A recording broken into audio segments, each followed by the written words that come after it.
Okay, hello all you gunstock finishers out there. So picking up where I left off yesterday, I've got several coats soaked into the wood after I did a thorough 120 sanding and then all up through 2 grits to 320, and it looked really good.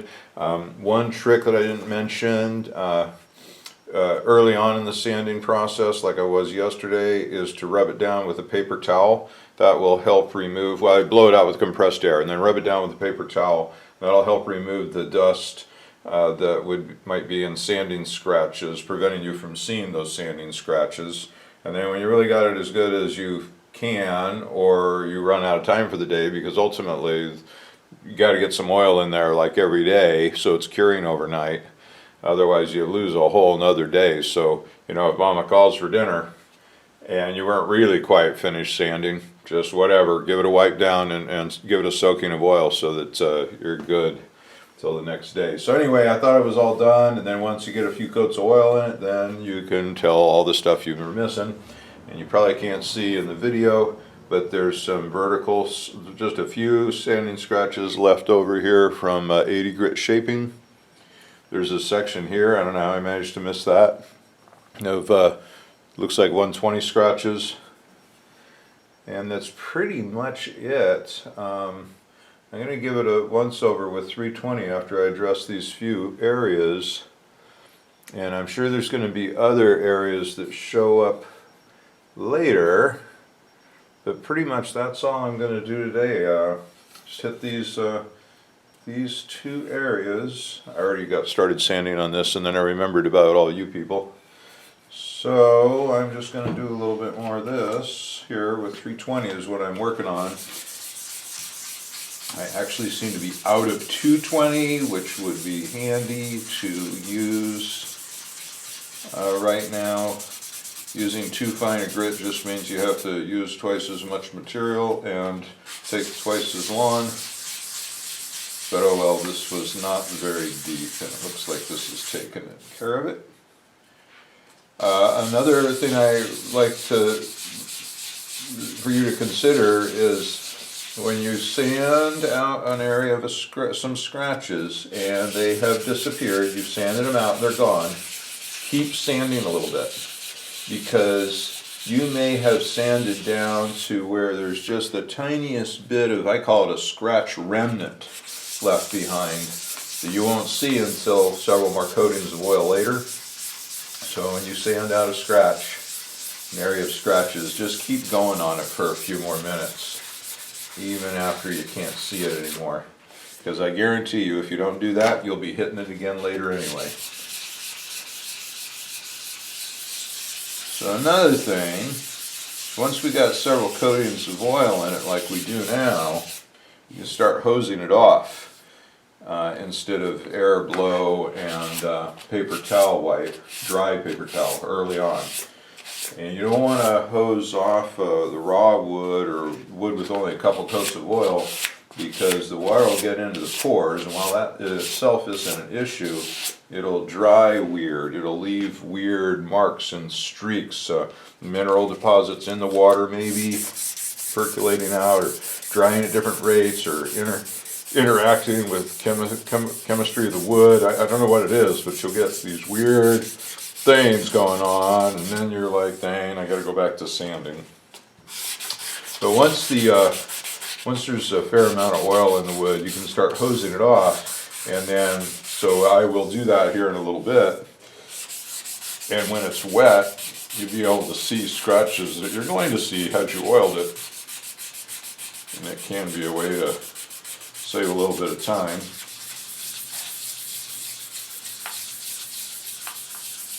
This is really a spectacular piece of wood.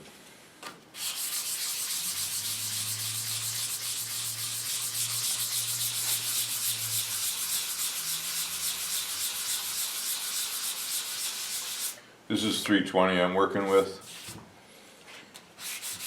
You have to be careful, little creases of the paper don't leave scratches, which I just did. They do, it does. Just try to watch out for it and then buff those out. You know, and another thing I was thinking of yesterday is when you're sanding, there could be an area where you don't really want to back up to another grit. Like the grit you're using is probably good enough to take care of it, but if you're mamby-pamby about it, it's going to take forever. So then you can go ahead and put some power into it and really dig onto it. That's going to leave some much deeper scratches.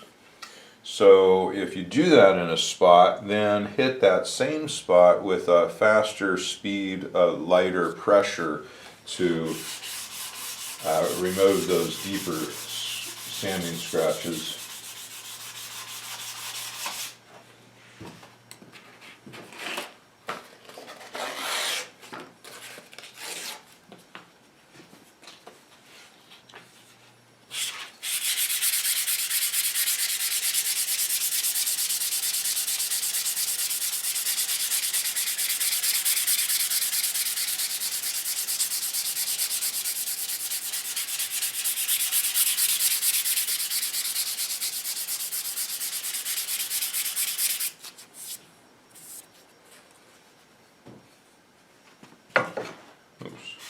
I finished turning that 3-inch diameter aluminum rod yesterday. I don't know if I regret doing this or not, but I ran some 500 grit wet dry paper over the rod, spinning it at high speed, and just ran the paper back and forth on the rod. I kind of did it because aluminum, you know, the way they cast it, I guess, it has slightly different metallurgy and it cuts slightly different in different places, so it had this sort of, you know, shiny and then not shiny and kind of smoky appearance in different spots. And I thought, well, if I hit it with some fine sandpaper, it'll smooth out the appearance, like that even matters. But now what I've got is I've got like honing marks all up and down the rod. I mean, they're tiny, right? It was 500 grit wet dry. I'm kind of thinking about chucking it back up in there and doing some 1000 or 1200 grit and polish that out a little bit, or maybe that's good, it'll hold oil. Not that it needs to, except for corrosion protection, so maybe that's cool. On the other hand, all those scratches add to the surface area that could then maybe corrode. I mean, it's aluminum, right? But I don't know. I think it looks cool. Maybe that's really all I'm concerned about is looks. Nobody's going to see it anyway. Anyways, many days as I took in months preparing the equipment to make the cut. I don't know, maybe I should have left it with the fine polished look of a well-turned piece of aluminum without having scratched it all up. I don't know, I agonize about these things. Ultimately it doesn't matter, it fits the bearings perfectly. Now I get to work on making the mold for the base of this telescope, which is going to be pretty significant. And really, when I just use the word mold, that's not entirely accurate, because what I'm going to be doing is working on the plug. In other words, I'm going to make something out of wood that looks like the finished product and take a mold of that. Because the actual part is going to be hollow molded carbon fiber fiberglass, and a significant amount of material will be used in its construction, probably about 1/4 inch thick. I don't remember what I designed out in SolidWorks for that. I have to take a look at it. But it's got to carry a pretty significant load. It will probably have a couple plates of aluminum in the layup for these big flange bearings to mount to. That looks good. What about up here? Still some scratches here.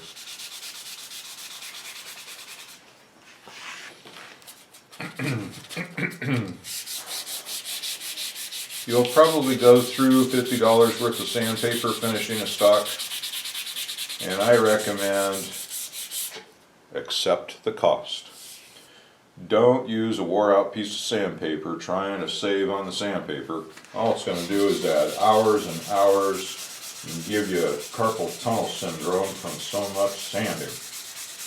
When it stops cutting, switch to a fresh piece of paper.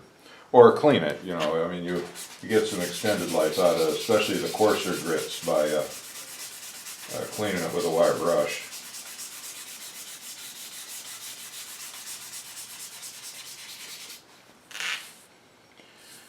Alright, that looks great. So I'm going to do a quick little rub down on everything else, which doesn't really need anything to address, but I want the whole surface to be about the same level as sanding, just so that as I progress through the coats of oil, I don't end up with some areas that are finished and other areas that aren't quite there yet. Which may happen anyway, that's okay, but I'm just going to give it a once over here. While I'm at it, I might find some line that needs a little improving. A little divot that I didn't quite catch before. Oh, something else that I didn't talk about when we were talking about sanding out divots. Sometimes, you know, I did mention you got to watch out that a spot of color can make you think it's a divot when it's not. So sometimes, you know, you really go after a spot that you think is a divot and it's not changing. It's like, well, maybe it wasn't a divot, maybe it was color. And you can run your fingernail through it, you can wipe some sawdust, some sanding dust into it. Anyway, the other thought that I didn't share is that sometimes there will be a fissure in the grain that you just can't sand out. It's just a big fissure. And if it's too large, and by too large I mean still pretty darn small, but there's a size of fissure in a grain pocket that the oil just won't seal over. You know, it's like an endless pit. You just keep pouring oil into it, it won't make any difference. So those I fill with epoxy laminating resin. I use the Tap Plastics 314 resin and the fast hardener.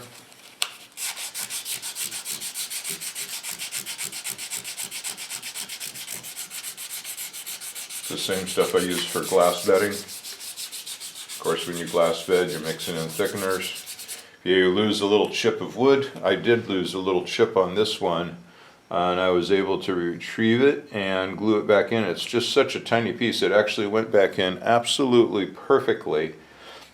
I could have just as easily filled it with resin, but it would not have been completely invisible. So I got lucky there, but it's not. I do not look at it as a big deal.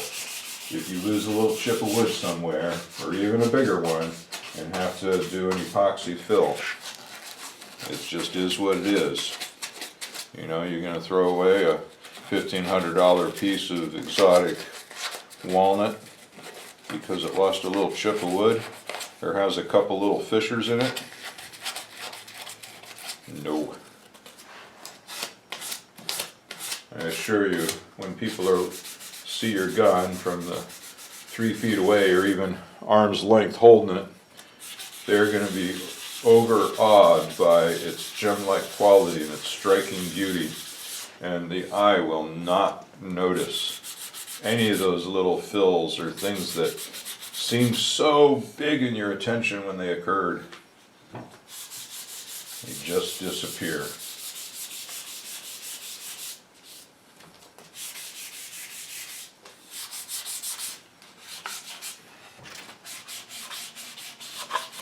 I still need to decide if I want to go any lower with this trigger guard opening. This might be the time to make that decision. Put the action back together and see what I want to do. Let me go grab that trigger guard.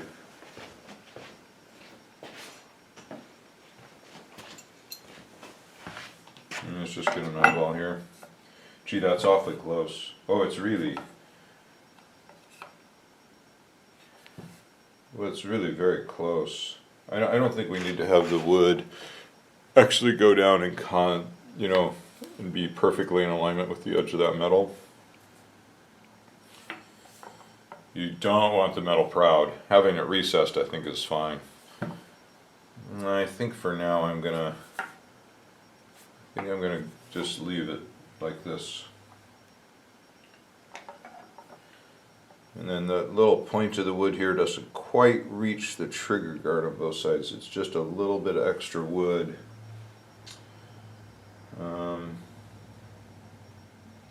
Maybe I'll adjust that a little bit. Boy, you want to be careful though. Don't want to go over. Okay, I'll be right back. Here, maybe you can see me over here. Let's see, over this way. There. And I'll zoom you in a little bit. And I'll go do a little shaping.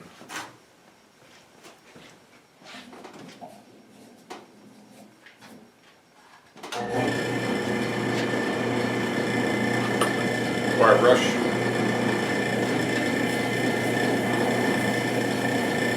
I'm going to hold my breath because it's just going to be a minute.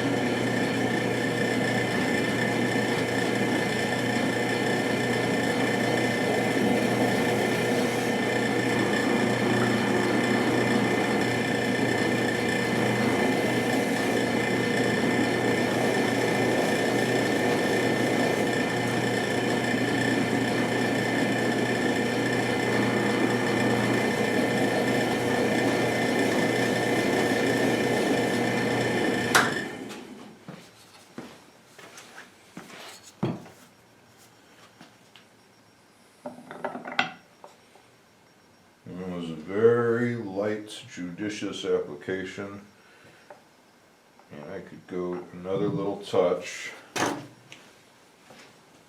Danger, danger, Will Robinson. Don't go too far.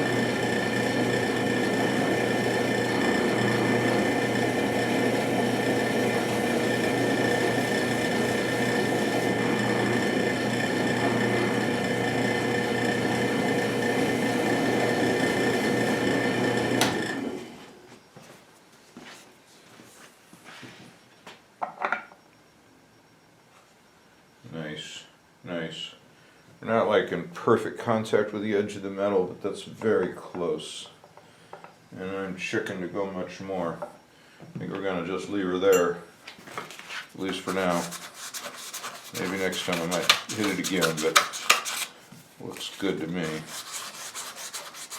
And then you notice when I was over there that each operation I did, you know, each time I did it, oops, I'm sorry, let me bring you back down here. Zoom you back out. Each time I did a motion on the drum sander, if I did it on one side, I flipped it around and do the same amount on the other side. I was also paying attention to the pressure of the contact on both of these sections, vertically up and down against the roller. And I also used my fingers here, touching the spinning roller a little bit. Maybe that's not so cool, but you know, just kind of lightly feeling my way there. And then when I feel really good in contact, a little firmer push for a moment to get the material removed once I really feel like I'm stable, and then a little lighter contact, and then ferret out. I ferret out this whole area a little bit, which didn't really remove much material, but you don't want to end up with a, you know, some weird transition of two shapes. So anyway, that just looks really smooth, doesn't it? That's just really nice. And if you saw it when it came out of the duplicator, you'd be amazed. I've finished a number of stocks over the years for people that came from other stock duplicators, that other people that do it, not machines I mean, but other people that have done it over the years and tried selling stocks right out of the machine. And oh boy, I wish I could do that. Wouldn't that be nice? That'd be profitable. It's still a ton of work, of course, but you know, the finishing and inletting, that's, it's like after you make the master and carve the gunstock, you know, duplicate it, it's like that's a job done, and you have a whole lot more work after that. It's turned into a functional thing. Anyway, most people that bought those kind of gunstocks never finished them, because when they get them, they're just like, oh my God, they're so rough. How can I make a pretty gunstock out of this? You know, they grab up their 120 sandpaper and it's like, or wood rust, it's like, what am I gonna do now? So, I just do it all. That way people, I know that everybody that's got a gunstock from me has used it. In fact, I wouldn't be surprised. I've never seen one of my stocks come up for sale on the classified ad list. And I think it's because these are heirloom. You know, these are something going to stay in the family. They have value. They have value more than the price you paid for the wood and my time.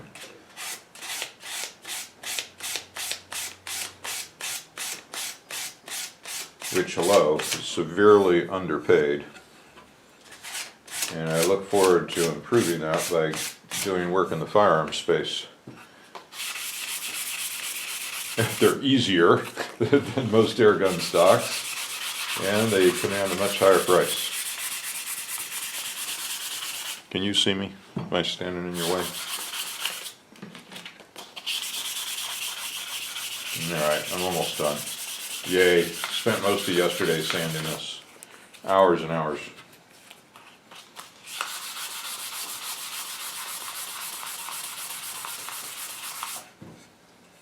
There's a little scratch there. Watch out for your fingernails while you're doing this. One good scrape while you're going back and forth at high speed can set you back. I should cut mine.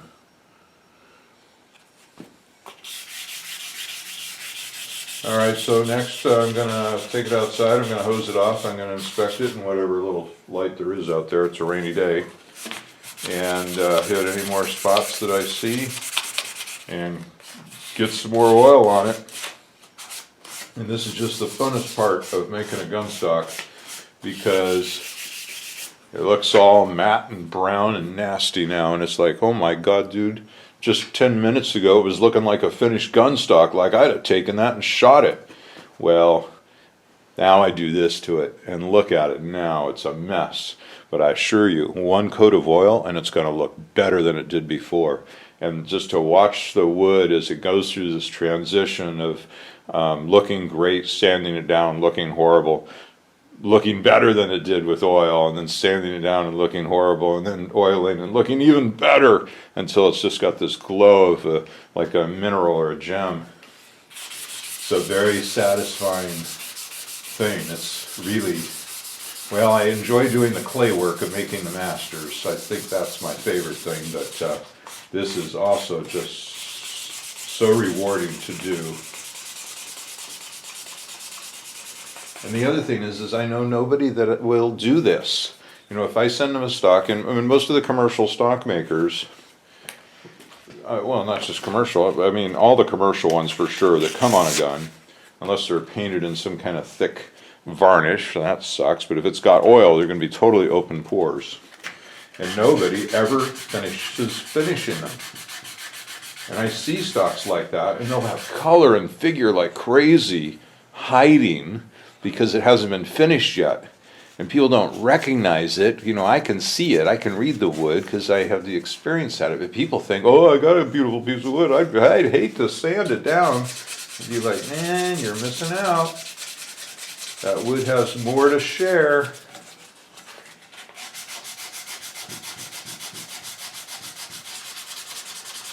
All these little curves are really hard to... Oh, this is something else I wanted to share. How are we doing on time? 23 minutes, so you got to call it quits here in a minute. But when you're sanding, if you see a section that looks like a brown... Here maybe might be an example. And I don't know if you're going to pick that... Oops, let me get it in the view here. It'll look like brown, sanding dust kind of area, you know, kind of uninteresting. And you might be willing to say to yourself, well, that's just an area of uninteresting wood, and I sanded it, it must be finished. But the truth is that even the most boring, uninteresting area of wood, when it is polished, you're going to be able to see the grain structure, maybe a little bit of a flow of some kind of feature, and there's going to be detail even in the plainest piece of wood. And if it looks like just sanding dust kind of look, it is not finished, it is not polished. And the hardest areas to do that are outside curves like this and little inside curves. This little spot right here, a really hard section is this area right here. This is just super hard to sand, and I got to be honest that most of my stocks they're not perfectly polished in this area. It's just so difficult to do. So you need to pick your battles.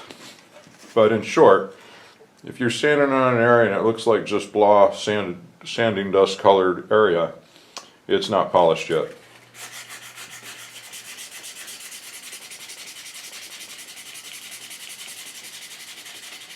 As you hit it, you'll see the sanded dust appearance start to go away, and then you'll start to pick up that detail of the grain I'm talking about, and it's like, oh, there was something hiding under there. Yep, see now, I don't think it's going to pick it up in the video camera, but it was just all boring, sanded looking area, but now I'm picking up these little lines of grain that actually do exist in it. I just couldn't see it yet because it wasn't sanded good enough yet. Mind you, I'm using 320 here. There's no need to go any finer at this stage of sanding. The size of the 320 grit scratches will be filled with oil and disappear.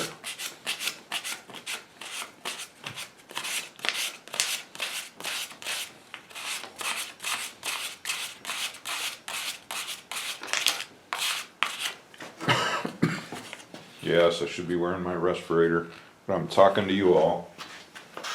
Alright, so I think that's just about it. I'm just going to do this end here and the top of the forearm.